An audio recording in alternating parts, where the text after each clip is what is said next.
ഈശോ മിശിഹായ്ക്ക് സ്തുതിയായിരിക്കട്ടെ. ഇന്ന് ദിവസം നമ്മൾ ചിന്തിക്കുന്ന തിരുവചന ഭാഗം വിശുദ്ധ മത്തായി എഴുതിയ സുവിശേഷം 12-ാം അധ്യായം 50-ാം തിരുവചനം. സ്വർഗസ്നായ എൻ്റെ പിതാവിൻ്റെ ഇഷ്ടം നിറവേറ്റുന്നവനാരോ അവനാണ് എൻ്റെ സഹോദരനും സഹോദരിയും അമ്മയും. Price the lord. അപ്പോൾ സ്വർഗസ്നായ പിതാവിൻ്റെ ഇഷ്ടം നിറവേറ്റി ഈ ഭൂമിയിൽ ജീവിക്കുക, കർത്താവ് നമ്മളോട് പറഞ്ഞിരിക്കുന്ന പ്രമാണങ്ങൾ അനുസരിച്ച് ദൈവത്തെ മഹത്വപ്പെടുത്തി ജീവിക്കുക, അവിടെയാണ് സഹോദരനും സഹോദരിയും അമ്മയുമായി ദൈവവുമായിട്ടുള്ള നമ്മുടെ ബന്ധം ഉണ്ടാകുന്നത്. അപ്പോൾ അങ്ങനെ ഒരു ആഴമായ ഒരു ബന്ധത്തിൽ ഈ ഭൂമിയിൽ ജീവിക്കേണ്ട മക്കളാണ് ഞാനും നിങ്ങളും. അപ്പോൾ അങ്ങനെ ഒരു വിളിയാണ് നമ്മൾ മാമോദീസായിലൂടെ സ്വീകരിച്ചിരിക്കുന്നത്. ആ ഒരു ജീവിത യാത്രയിൽ നമുക്ക് സഹനങ്ങളുണ്ടാകും.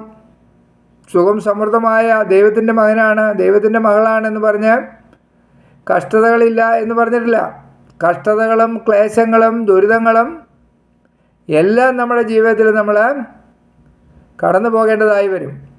അങ്ങനെ നമ്മൾ നിത്യതയിലേക്ക് എത്തുകയുള്ളൂ. ശരിയായ പാതയെന്ന് പറഞ്ഞാൽ സകല വഴികളിലൂടെ വിശുദ്ധീകരിക്കപ്പെട്ട് നിത്യതയിലെത്തുക എന്നുള്ളതാണ്. അപ്പോൾ അതിന് നമുക്ക് എല്ലായിടത്തും സംരക്ഷണം ലഭിച്ചുകൊണ്ടിരിക്കും. കർത്താവിൻ്റെ വലിയ സംരക്ഷണം നമ്മുടെ ജീവിതയാത്രയിൽ നമ്മളോട് കൂടെ ഉണ്ടായിരിക്കും. നമ്മൾ കർത്താവിനെ മുന്നിൽ കണ്ട് യാത്ര ചെയ്യണമെന്ന് മാത്രം. മറ്റൊരു തിരുവചനം കൂടി നമുക്ക് ശ്രദ്ധിക്കാം. വിശുദ്ധ മത്തായി എഴുതിയ സുവിശേഷം 24-ാം അധ്യായം 7 മുതൽ 13 വരെയുള്ള തിരുവചനങ്ങൾ. ജനം ജനത്തിനെതിരായും രാജ്യം രാജ്യത്തിനെതിരായും ഉണർന്നെഴുന്നേൽക്കും. ക്ഷാമങ്ങളും ഭൂകമ്പങ്ങളും പല സ്ഥലങ്ങളിലും ഉണ്ടാകും. ഇതെല്ലാം ഈറ്റുനോവിൻ്റെ ആരംഭം മാത്രമാണ്. അവർ നിങ്ങളെ പീഡനത്തിന് ഏൽപ്പിച്ചു കൊടുക്കും. അവർ നിങ്ങളെ വധിക്കും. എൻ്റെ നാമനിമിത്തം സർവ്വജനങ്ങളും നിങ്ങളെ ദ്വേഷിക്കും. അനേകർ വിശ്വാസം ഉപേക്ഷിക്കുകയും പരസ്പരം ഒറ്റുകൊടുക്കുകയും ദ്വേഷിക്കുകയും ചെയ്യും. നിരവധി വ്യാജ പ്രവാചകന്മാർ പ്രത്യക്ഷപ്പെട്ടവരെ വഴിതെറ്റിക്കും. അധർമ്മം വർദ്ധിക്കുന്നതിനാൽ പലരുടെയും സ്നേഹം തണുത്തുപോകും. എന്നാൽ അവസാനം വരെ സഹിച്ചു നിൽക്കുന്നവൻ രക്ഷിക്കപ്പെടും. Praise the lord. അപ്പോൾ വളരെ വ്യക്തമായിട്ട് പറഞ്ഞിരിക്കുകയാണ്, സഹനങ്ങളുണ്ടാകും, ഭൂകമ്പങ്ങളും അതുപോലെ ക്ഷാമങ്ങളും എല്ലാം ഉണ്ടാകും. ഇവിടെ എല്ലാം നമ്മൾ കടന്നു പോകണം. ഈശോയുടെ നാമനിമിത്തം നമ്മളെ എല്ലാവരും ദ്വേഷിക്കും.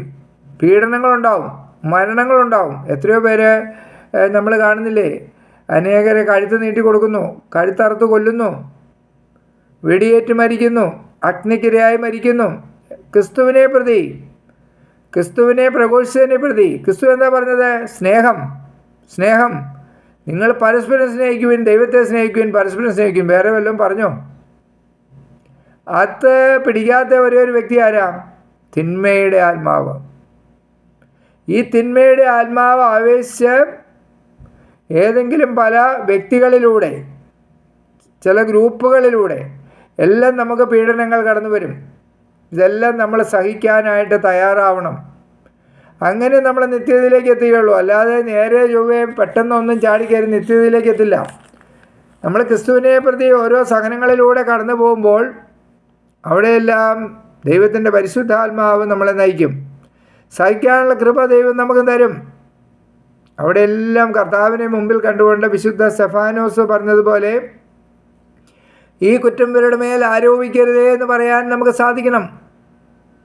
കല്ലുകൾ കണ്ടില്ല സ്തെഫാനോസ്, കല്ലെറിഞ്ഞവരെ കണ്ടില്ല, സ്വർഗം തുറക്കപ്പെട്ടിരിക്കുന്നതാണ് കണ്ടത്. അത് കാണാൻ തക്ക വിധത്തിൽ നമ്മുടെ ആത്മീയ നേത്രങ്ങൾ തുറന്നു കിട്ടാൻ ആത്മീയമായി നമ്മൾ അനുദിനം നമ്മൾ പ്രയത്നിച്ചുകൊണ്ടിരിക്കണം. മറ്റൊരു തിരുവചനം കൂടെ നമുക്ക് ശ്രദ്ധിക്കാം. വിശുദ്ധ ലൂക്കാ എഴുതിയ സുവിശേഷം 21-ാം അധ്യായം അതിൻ്റെ 16 മുതൽ 19 വരെയുള്ള തിരുവചനങ്ങൾ. മാതാപിതാക്കന്മാർ, സഹോദരർ, ബന്ധുമിത്രാദികൾ, സ്നേഹിതർ എന്നിവർ പോലും നിങ്ങളെ ഒറ്റുകൊടുക്കും. അവർ നിങ്ങളിൽ ചിലരെ കൊല്ലുകയും ചെയ്യും. എൻ്റെ നാമനിമിത്തം നിങ്ങളെ എല്ലാവരും ദ്വേഷിക്കും. എങ്കിലും നിങ്ങളുടെ ഒരു തലമുടി ഇഴ പോലും നശിച്ചു പോവുകയില്ല. പീഡനത്തിലും ഉറച്ചു നിൽക്കുന്നതിലൂടെ നിങ്ങളുടെ ജീവനെ നിങ്ങൾ നേടും. Price the Lord. അപ്പം നമ്മളെ എല്ലാവരും ഈശോയുടെ നാമത്തെ പ്രതി എല്ലാവരും നമ്മളെ വേദനിപ്പിക്കുകയും കൊല്ലുകയും ഉപദ്രവിക്കുകയും എല്ലാം ചെയ്യും. ഇതെല്ലാം സംഭവിക്കേണ്ടതാണെന്നാണ് തിരുവചനം നമ്മളെ ഓർപ്പിക്കുന്നത്. അപ്പോൾ ഇതെല്ലാം കാണുമ്പോൾ എന്തോ അരുതാത്തത് സംഭവിച്ചു എന്ന് വിചാരിക്കരുത്. ഇതെല്ലാം തിരുവചനത്തിൽ വളരെ വ്യക്തമായിട്ട് ഈശോ നമ്മളോട് സംസാരിച്ചിരിക്കുന്നതാണ്. കർത്താവിൻ്റെ മകനോ മകളോ ആണെങ്കിൽ ഇതെല്ലാം നമ്മുടെ ജീവിതത്തിൽ പ്രാവർത്തികമാകും. അതെല്ലാം നമ്മൾ സന്തോഷത്തോടെ സ്വീകരിക്കുക, ദൈവ തിരുമനസ്സിന് സമർപ്പിക്കുക. മറ്റൊരു തിരുവചനം ഇപ്പോൾ ഇതിനകത്ത് നമ്മൾ വളരെ വ്യക്തമായി പറഞ്ഞിട്ടുണ്ട്, അവസാനം വരെ സഹിച്ചു നിൽക്കുക, അപ്പോൾ നിങ്ങൾ രക്ഷ പ്രാപിക്കും. മരണത്തിലേക്ക് കടന്നു പോകുന്ന അവസ്ഥയിലാണ് പറഞ്ഞിരിക്കുന്നത്. തലമുടിയിഴ പോലും നശിക്കുകയില്ല എന്ന് പറഞ്ഞിട്ട് നിങ്ങളെ ജീവനെ രക്ഷിക്കും. എന്ത് ജീവനാണ്? നിത്യജീവനിലേക്ക് നമ്മൾ കടന്നു പോകും. ആ നിത്യതയെക്കുറിച്ചുള്ള ഒരു ബോധ്യം നമുക്കുണ്ടാകണം.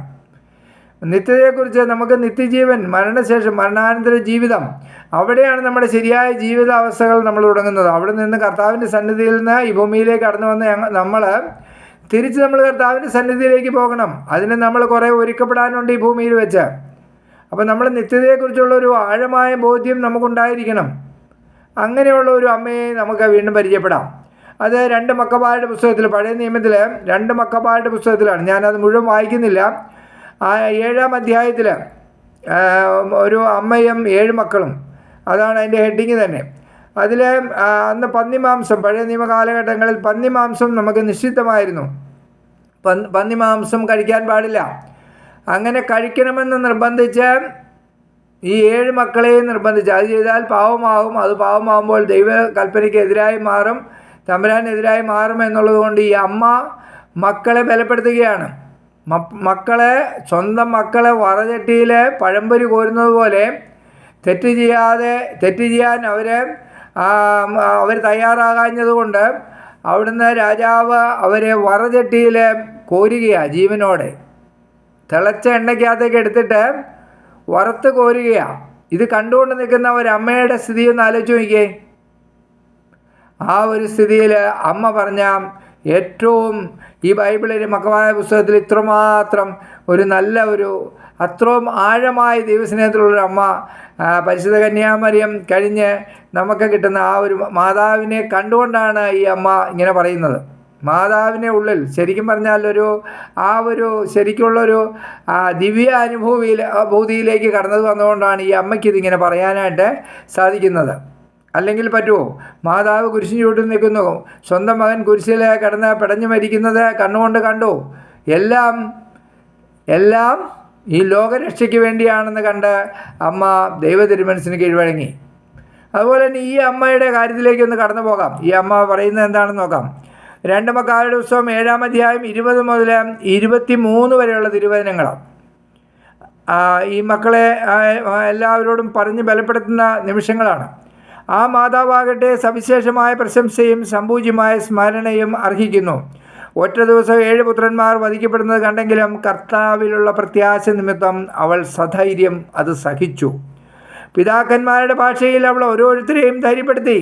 ശ്രേഷ്ഠമായ വിശ്വാസദാർഢ്യത്തോടെ സ്ത്രീസഹജമായ വിവേചനാശക്തിയെ പുരുഷോചിതമായ ധീരതയോ കൊണ്ട് പുലപ്പെടുത്തി. അവൾ പറഞ്ഞു, നിങ്ങൾ എങ്ങനെ എൻ്റെ ഉദരത്തിൽ രൂപം കൊണ്ടുവന്ന് എനിക്ക് അറിവില്ല. നിങ്ങൾക്ക് ജീവനും ശ്വാസവും നൽകിയതും നിങ്ങളുടെ അവയവങ്ങൾ വാർത്തെടുത്തതും ഞാനല്ല. മനുഷ്യനെ ഉരുവാക്കുകയും എല്ലാറ്റിൻ്റെയും ആരംഭം ഒരുക്കുകയും ചെയ്ത ലോകസൃഷ്ടാവ് തൻ്റെ നിയമത്തെ പ്രതി നിങ്ങളെ തന്നെ വിസ്മരിക്കുന്നതിനാൽ കരുണാപൂർവ്വം നിങ്ങൾക്ക് ജീവനും ശ്വാസവും വീണ്ടും നൽകും. നിത്യതയിലേക്ക് നിങ്ങളെ ഏറ്റെടുക്കുകയാണ്. അപ്പം നിത്യതയെക്കുറിച്ച് വളരെ ആഴമായ ഒരു ബോധ്യം അമ്മയ്ക്കുണ്ടായിരുന്നു. അമ്മ അത് മക്കൾക്ക് പകർന്നു കൊടുത്തു. പാപം ചെയ്യാതെ ദൈവ തിരുമനസ്സിന് കീഴ്വഴങ്ങി അവർ നിത്യതയിലേക്ക് കടന്നുപോയി. പ്രിയ സഹോദരങ്ങളെ, ഈ വചനത്തിൻ്റെ അനന്തമായ ശക്തികൾ നിങ്ങളിലും നിങ്ങളുടെ കുടുംബത്തിലും ആവസിക്കട്ടെ.